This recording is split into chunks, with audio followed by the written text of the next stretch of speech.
Assalamualaikum warahmatullahi wabarakatuh. Alhamdulillahirabbil alamin. Bersyukur kepada Allah atas semua nikmat yang Allah curahkan kepada kita. Dan mudah-mudahan salam dan selawat senantiasa tercurah kepada Rasul Muhammad sallallahu alaihi wasallam. Panutan kita, uswah kita. Dan kalau kita mengikuti jejak beliau, insya Allah kita selamat dunia akhirat. Saudara-saudara sekalian yang berbahagia, kadang-kadang kita ini berpikir, untuk apa ya kita melakukan sesuatu yang di usia kita sekarang ini sudah terkesan ngasep. Kok nggak dulu-dulu saya melakukan itu, di masa masih gagah, masih muda, energinya masih kuat. Kok baru sekarang saya lakukan sesuatu ini di saat usia sudah mulai senja? Ini bukan hanya pikiran-pikiran kita. Ternyata ketika Harun ar-Rasyid, seorang pemimpin Islam, mengadakan kunjungan kerja ke desa-desa, dia menjumpai seorang kakek yang terkesan di hati Harun ar-Rasyid itu aneh perbuatannya. Didekatinya kakek itu, kemudian ditanya, "Sedang apa kamu kakek di sini?" "Saya sedang menanam biji korma." "Menanam biji korma?" "Kakek usianya berapa?" "Saya ada 80 tahun." "Usia korma itu berapa berbuahnya?" Apa nutut tanaman kakek yang sekarang dilakukan dengan usia kakek yang sekarang sudah 85 tahun itu? Si kakek tersenyum. Kalau Tuhan sekarang menikmati buah korma yang setiap hari ada di depan kita itu, apakah itu tanaman hari ini atau tanaman beberapa puluh tahun silam? Tanaman beberapa tahun silam. Iya, itu. Maka hari ini saya tanam biji korma ini, dan puluhan tahun yang akan datang bukan saya yang menikmatinya, tetapi anak cucu saya, anak cucu kita yang akan merasakan. Tanamlah hari ini apapun yang bisa kita tanam, walaupun besok akan kiamat. Lakukan yang terbaik hari ini, walaupun kita tidak merasakan apa kebaikan yang akan dihasilkan dari apa yang kita lakukan. Inilah gambaran bahwa berbuat baik itu tidak kenal batas akhir.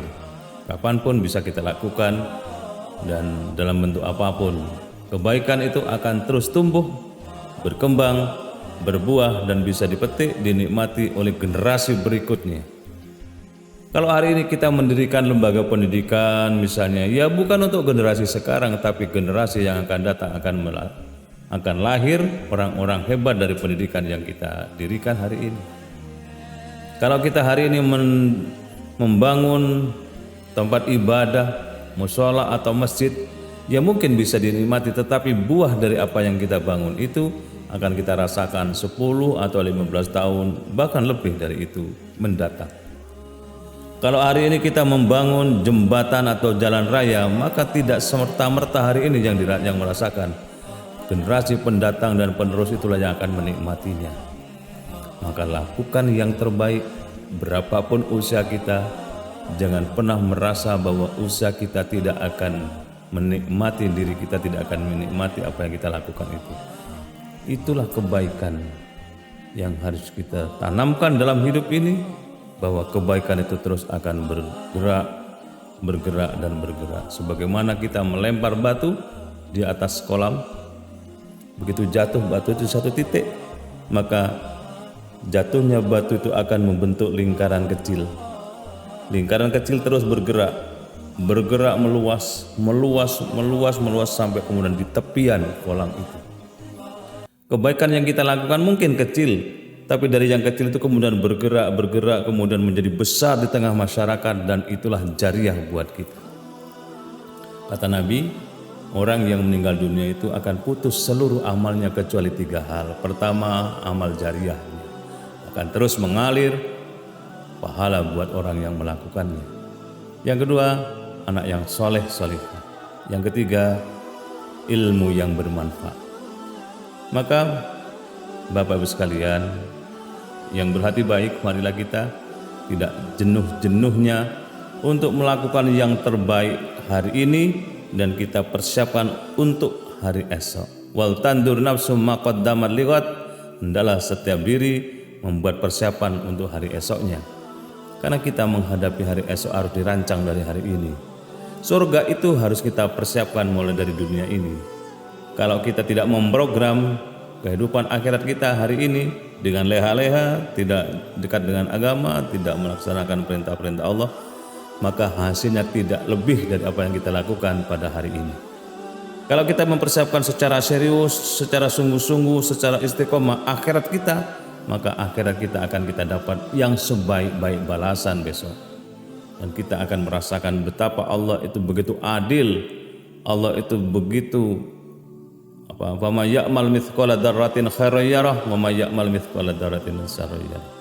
Barang siapa melakukan kebaikan sekecil apapun Allah ganjar, Allah balas, dan barang siapa melakukan sekecil apapun yang namanya dosa, kesalahan, perbuatan buruk, Allah balas juga. Maka jangan khawatir apa yang kita lakukan lenyap di telan bumi atau lenyap di telan zaman. Semuanya terus akan berkembang sesuai dengan niatan kita. Maka luruskan niat untuk mencari ridha Allah dalam hidup ini, lakukan yang terbaik. Insya Allah Allah akan memberikan tuntunan dan kekuatan kepada hamba ini untuk menguasai kehidupan, karena memang tugas kita adalah sebagai khalifatullah fil ard, sebagai wakil Allah di muka bumi untuk mengelola kehidupan sumber daya manusia dan sumber daya alam supaya manusia yang ada di dalamnya itu sejahtera atas nama Allah. Tetapi kalau kita melakukan sesuatu itu atas nama kepentingan pribadi saja, ya apa bedanya kita dengan orang yang tidak beragama? Orang beragama itu selain untuk dirinya, dia berorientasi untuk kemaslahatan orang lain, menebar kemanfaatan buat sesama. Karena sadar apa yang dinyampaikan oleh Nabi, khairun nas anfa'uhum linnas, sebaik-baik manusia adalah mereka yang manfaat bagi sesamanya. Kaum muslimin yang berbahagia dan dimuliakan Allah Subhanahu wa taala. Ada hal-hal yang harus kita perhatikan dalam hidup ini, bahwa Allah itu takjub kepada sejumlah hamba.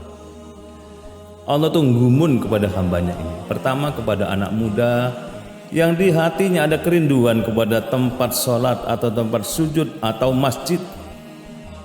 Anak muda kok di hatinya ada kerinduan yang mendalam kepada tempat sujud, Allah itu takjub, Allah itu gumun, heran, dan sekaligus kagum kepada anak muda itu. Maka kemudian anak muda itu akan terus dibimbing oleh Allah menuju jalan yang lurus, jalan yang Allah ridhoi. Yang kedua, Allah itu takjub, Allah itu gumun, Allah itu heran, kagum kepada orang tua di usia tuanya dia masih rukuk dan sujud kepada Allah. Coba kita perhatikan kalau subuh dikumandangkan adzan, siapa yang datang lebih awal? Biasanya orang yang sepuh-sepuh datang lebih awal. Allah takjub kepada orang tua yang di situ dalam usia rentanya itu masih rukuk dan sujud, mengutamakan Allah daripada tidurnya. Begitu juga sebaliknya kepada generasi muda, Allah juga takjub, Allah juga heran, Allah juga gumun kepada mereka yang di hatinya itu ada kerinduan kepada tempat sujud. Dikumandangkan adzan dia berangkat, dikumandangkan adzan dia sudah suci, kumandangkan adzan dia siap untuk takbir, berdiri rukuk dan sujud kepada Allah tanpa rasa malu. Wajah yang terhormat diletakkan di tempat yang diinjaknya sebagai bentuk penghormatan kepada Allah seraya mengucap subhana rabbiyal a'la, maha suci Allah yang maha tinggi, sementara saya ini rendah, Allah kita ini tidak suci, dan letakkan wajahnya di tempat yang sangat rendah. Itulah pengakuan bahwa kita memang bukan siapa-siapa, kita bukan apa-apa, kita ini Abdullah, hambanya Allah yang harus tunduk secara penuh 100% kepada Allah, bahkan 1000% tunduk kepada Allah. Kalau tidak, maka kita akan diketawakan oleh kehidupan ini. Sudah diberikan nikmat tapi masih tidak mau bersyukur, sudah diampuni dosa-dosanya masih nambah lagi dosa-dosa yang lain, sudah diberikan apa istilahnya kehidupan yang cukup, dia tidak pernah berterima kasih. Maka kata Allah, carilah Tuhan selain aku. Carilah kehidupan selain di bumi ini. Carilah. Perintah Allah sebenarnya mengusir kita dari bumi yang kita tempati ini. Saudara-saudara sekalian yang dirahmati Allah Subhanahu wa taala. Marilah kita berikhtiar terus-menerus. Berikhtiar tidak pernah kenal lelah. Jangan sampai lelah melakukan kebaikan. Jangan sampai capek beribadah. Teruskan melakukan yang terbaik dalam hidup ini. Insya Allah kita akan menjadi orang hebat di dunia, dan sekaligus penduduk langit pun merasa heran kepada kita, bahkan berdoa kepada Allah, ya Allah, mudah-mudahan orang yang ada sekarang di bumi itu yang hari ini sedang sholat tahajud, besok dikumpulkan dengan kami di sini. Itu kata penduduk surga berdoa kepada Allah. Maka jadikan kita ini orang yang pantas, memantaskan diri bersama orang-orang baik besok di akhirat. Siapkan diri kita latih diri kita maksimalkan ibadah kepada Allah. Insya Allah hidup ini akan terasa nikmat, ibadah akan terasa nyaman, dan hati akan terasa tenang. Semuanya tercukupi, semuanya sudah kita lakukan, terserah kepada Allah. Kita nanti akan menunggu satu peristiwa detik kematian, yang di situ mudah-mudahan kita semua nanti husnul khatimah. Terima kasih. Assalamualaikum warahmatullahi wabarakatuh.